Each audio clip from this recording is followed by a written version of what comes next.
हुनु त परिवर्तित भइसकेपछि त्यहाँ बसेर अध्ययन गर्न थाले, बौद्ध दर्शनको अध्ययन गर्दै गएर अब छोरी 13 वर्षको उमेर भइसकेपछि चाहिँ अनि उसको गुरु झोपलले चाहिँ के भनेछ भनेदेखि हेरा लक्ष्मी तिमी चाहिँ अब ठुलो भइसक्यौ, त्यसैले गर्दाखेरि तिमी यहाँ मसँगै बसिरह्यो भने चाहिँ भविष्यमा मान्छेहरूले कुरा काट्छ।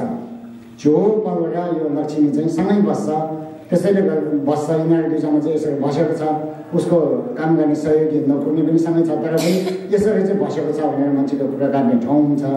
त्यसैले गर्दाखेरि तिमी चाहिँ अब 13 वर्ष भइसकेपछि उसलाई भिक्षुनीको सिल दिएछ र सिल दिइसकेपछि चाहिँ पाल्मो भन्ने नाम दिएछ, पाल्मो भनेर। अनि त्यहाँदेखि चाहिँ उसको नाम के भन्यो त भन्दाखेरि गेलौमा पाल्मो भन्यो। जब जन्म लियो त्यतिखेर लक्ष्मी थियो, लक्ष्मी पछि भिक्षुनीको सिल दिइसकेपछि चाहिँ अनि के भएछ भन्दाखेरि गेलौमा पाल्मो भनेर भिक्षुनी पाल्मो भन्ने भयो। अनि भिक्षुनी पाल्मो चाहिँ 13 वर्षको उमेरसम्म पुगिसकेपछि चाहिँ अब तिमी चाहिँ उमेर ठुलो भइसक्यो, विवाह गर्ने हो भने विवाह गर्नेको समय पनि पुगिसक्यो, तिमी अझै पनि मसँग बसिरहँदा चाहिँ मान्छेले कुरा काट्छ, मान्छे सबैको नजरमा पनि नराम्रो देख्छ र तिमीलाई पनि मान्छेको मुख लाग्छ र मान्छेको यो मलाई पनि मान्छेहरूले नराम्रो भन्छ। त्यसैले गर्दाखेरि तिमी आफैले बस्ने ठाउँ एउटा कुटी जस्तो बनाएर कुटीमा बस भनेर चाहिँ टाढा पठाइदिएछ लामाले। उहाँको लामा झोपल भन्नेले टाढा पठाइसकेपछि टाढा बस्ने ठाउँमा चाहिँ उहाँको नोकर्नी र अनि गेलौमा पाल्मो दुईजना गएर बसेछ।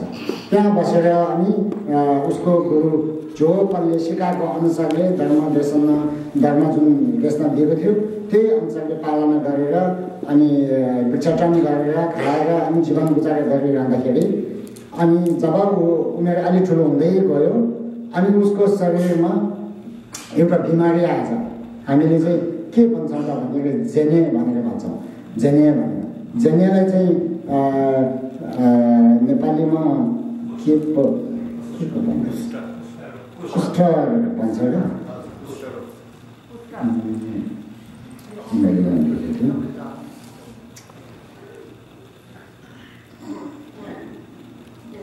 नेपालीमा चाहिँ तपाईँको दमौरी भनेर भन्दो रहेछ कि, कसरी पनि भन्छ होला, तर दमौरी भनेर भन्दैछ। दमौरी भनेको चाहिँ त्यो जुन चाहिँ लागिसकेपछि चाहिँ चिलाउने अनि त्यहाँदेखि जिउ सबै त्यो बिस्तारै हड्डीदेखि लिएर मासु सबै कुहेर छिनेर जाने हो त्यस्तो हुँदैछ, दमौरी भनेर भनिन्छ। अनि यो लागिसकेपछि चाहिँ योलाई चाहिँ के भन्दो रहेछ भन्छ स्क्याबिस पनि भन्दो रहेछ क्या, स्क्याबिस डिसिज भन्छ अरे, इच्ची स्किन डिसिज भनेर हो। यो लागेछ, यो लागिसकेपछि चाहिँ अनि के भयो त भन्दाखेरि जुन चाहिँ त्यो नोकर्नीले यो गर्थ्यो सहयोग गर्थ्यो उसलाई पनि अब सर्ने डर भयो, टाढा टाढा बस्दै भयो। त्यो भइसकेपछि एकदमै गाह्रो भयो। गाह्रो भइसकेपछि चाहिँ एक दिन गेलौमा पाल्मोको चाहिँ सपनामा के देखेछ भनेर चाहिँ बच्चाङ्ग्रेसी अवलोकितेश्वर दर्शन गर्छ र अवलोकितेश्वर दर्शन गरेर अवलोकितेश्वरले सपनामा के भनेको छ भन्दाखेरि चाहिँ हेर तिमी यस ठाउँमा नबस, अब तिमी यहाँबाट हुँदै तिमी पूर्वको बाटो हुँदै जानु भनेर चाहिँ जानु भनेर भनिन्छ। अनि यहाँदेखि पूर्व हुँदै हुँदै जानु, त्यस ठाउँमा चाहिँ म भेट्छु र त्यहाँ चाहिँ तिमीले त्यहाँ ज्ञान गर्नुपर्छ भनेर चाहिँ सपनामा देखेछ। सपनामा देखिसकेपछि चाहिँ उसले अनि उसको नोकर्नी र ऊ दुईजनै अनि जुन चाहिँ राजाहरूले दिएको जुन चाहिँ गाई वस्तुहरू जस्तो थियो होला त्योहरू सबै लिएर बिस्तारै हिँड्दै आउँदाखेरि बाटोमा आउँदाखेरि त्यो डिसिज जुन दमौरी थियो त्यसले चाहिँ कस्टरिका भन्छ कि दमौरी भन्छ, यसले चाहिँ उसको हात छिन्यो। बिस्तारै हुँदाखेरि उसको खुट्टा पनि छिन्यो। त्यो हुँदाखेरि हिँड्न नसक्ने केही नहुने भइसकेपछि त्यस्तो हुँदा पनि उसले एकदमै यो दुःख गरेर कष्ट गरेर जाँदै थियो। जाँदाखेरि एक दिन अनि अचानकमा अब हिँड्नै नसक्नु, खुट्टा पनि छिनिसक्यो। खुट्टाको अब के अरे बुढादेखि तल छिन्यो, माथि कम्मरसम्म मात्रै बाँकी रहेपछि चाहिँ एकदमै अनि जिउ पनि गनाउने भएपछि अनि उहाँ चाहिँ कहाँ जान जान्थ्यो त भन्दाखेरि उहाँलाई जुन चाहिँ पूर्व जाँदै थियो नि त, जाँदाखेरि अनि एक दिन चाहिँ अचानकमा हिँड्नै नसक्ने भइसकेपछि अब 5 जना देवी जस्तो एउटा भेटेछ केटी मान्छे।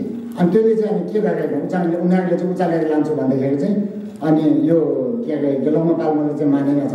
म चाहिँ मेरो कर्मको कारणले म यसरी दुःख यस्तो कष्ट भएको हो, मलाई अनि कसैको यो सहयोग चाहिँदैन भनेर भन्दाखेरि चाहिँ अनि त्यहाँबाट फेरि उनीहरूले छोडेछ र तर उसले चाहिँ के भएछ प्रार्थनाले म चाहिँ त्यो ठाउँमा पुगे त हुन्थ्यो भनेर प्रार्थना गर्दा त ठ्याक्कै त्यो ठाउँमा पुगेछ अरे नि।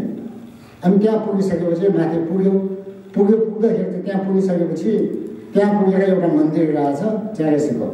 अनि त्यो मन्दिरको छेउमा दैलोमा बसेर प्रार्थना गर्ने भने दैलोको छेउसम्म पुऱ्याएछ।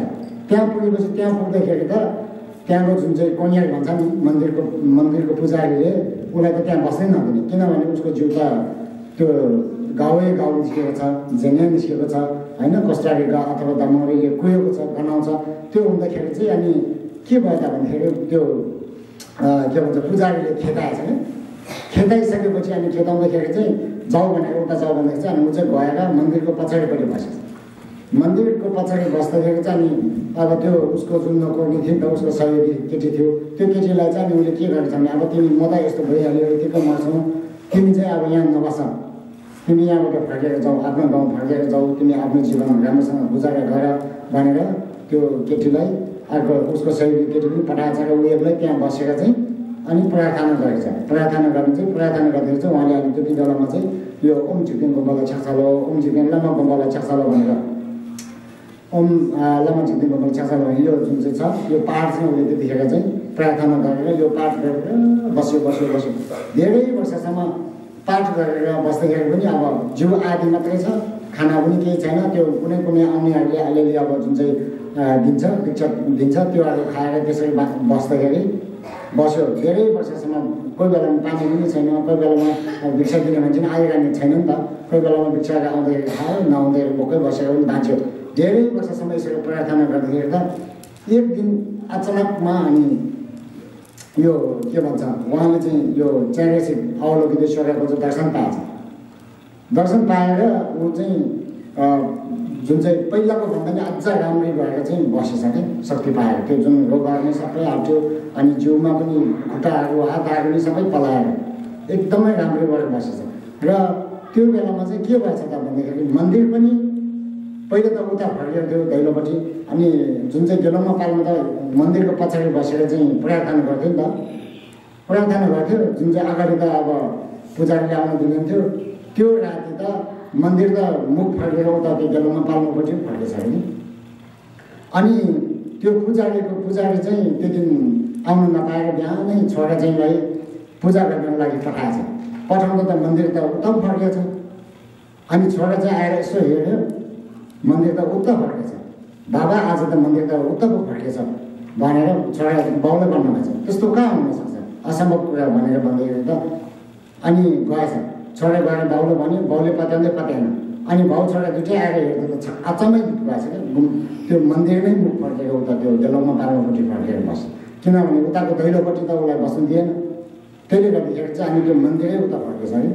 हो त्यसरी त्यस्तो भएछ। त्यो चाहिँ अब जुन चाहिँ यो गेलौमा पाल्मा थियो, गेलौमा पाल्माले जुन चाहिँ त्यति बेलामा चाहिँ अनि यसरी ओम लामा झिक्देन गोम्बाला छ्याक्सालो भन्ने यो पाठ गर्दै च्यारेसीलाई प्रार्थना गर्दै धेरै वर्षसम्म पाठ गर्दाखेरि चाहिँ अनि च्यारेसी अवलोकितेश्वर जुन चाहिँ अहिले हामीले यहाँ छ 11वटा टाउका र 1000वटा हात भएको च्यारेसी, यसको चाहिँ अनि दर्शन पाएर त्यस पछाडि चाहिँ अनि फेरि उहाँले यो नुन्ने चाहिँ यसरी बस्यो भने, यो पाठ गरेर चाहिँ बस्यो भने चाहिँ अनि हामीले हाम्रो मनोकामनाहरू पुरा हुन्छ भनेर चाहिँ त्यस पछाडिदेखि चाहिँ अनि न्युने, खास गरी अब यो न्युने भने चाहिँ हामी निन्ने भन्छौँ।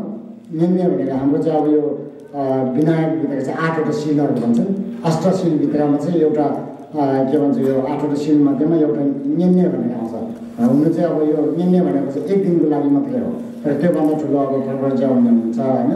अनि त्यहाँभन्दा माथि श्राम्ने अनि भिक्षुनीको शिलाहरू हुन्छ। तर अब यो निन्ने चाहिँ कस्तो हो भनेदेखि गृहस्थीहरू समय नभएको मान्छे अनि एकदमै समय कम भएको मान्छेले पनि विनायकको चाहिँ विनायक यो बुद्धको शिलमध्ये एउटा विनायकको शिल पनि एक दिन मात्रै भए पनि तपाईँले शिल चाहिँ पालना गर्न सकिन्छ भनेर समय दिएको हो। त्यो यस्तो खालको शिल चाहिँ लिएर जस्तै गेलौमा पाल्माले जस्तै गरेर प्रार्थना गर्नुभयो भने तपाईँले पनि एक दिन अवश्य दिन बुद्धको ज्ञान प्राप्त हुन्छ भन्ने त्यसको निम्ति चाहिँ अनि गेलौमा पाल्माले यो पाठ चाहिँ त्यहाँदेखि अहिलेसम्म गेलौँमा पाल्नुदेखि अहिलेसम्म 10औं शताब्दी र 11औं शताब्दीको बिचतिर आउनु भएको छ हजुर। त्यहाँदेखि अहिलेसम्म चाहिँ अनि चलिआएको यो न्युङ्ने भनेर भन्छौँ। यो चाहिँ अहिले जुन हामी बसिरहेको छौँ यो तर हामी जुन न्युङ्ने बस्छौँ, न्युङ्ने बस्दा चाहिँ न्युङ्ने बस्नकै निम्ति मात्रै नभएर न्युङ्नेको सिल पनि पालना गर्नुपर्छ। सिलमा बसेर चाहिँ के भन्छ गन्ती मात्रै नगरेर न्युङ्नेको बेलामा ध्यान पनि राम्रो गर्नुपर्छ तपाईँहरूले। जस्तै अहिले बिहान अब ख्याटन पछाडि हिजो भन्नुभयो, बिहान भन्नुभयो, हिजो इङ्ग्लिसमा पनि तपाईँहरूले टिचिङ भयो होइन। त्यो भनेको अनुसारले तपाईँहरूले जहिले पनि ध्यान गर्नुपर्छ। जस्तै कि ध्यान गर्दा पनि हामी अहिले मात्रै नभएर जतिखेर भए पनि हामी चाहिँ के त भन्दाखेरि दुःख नचाहने, सुख चाहने। सबै प्राणी सबै त्यस्तै हो, सबै प्राणीहरू सबैजना पनि दुःख नचाहने, सुख चाहने।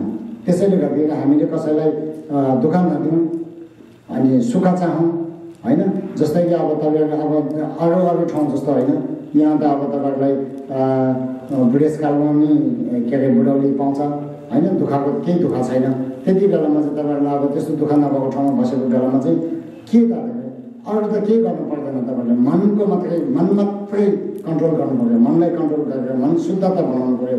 हिजोदेखि ख्याटन पछाडि भन्नु भइरहेको थियो, तपाईँको मन शुद्ध गर्नुहोस्, मन सफा राख्नुहोस्।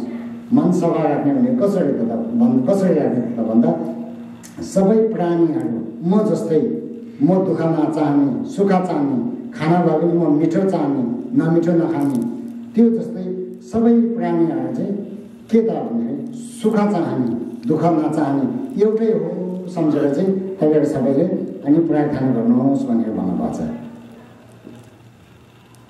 अनि तपाईँहरूलाई केही सोध्ने विचार छ कि?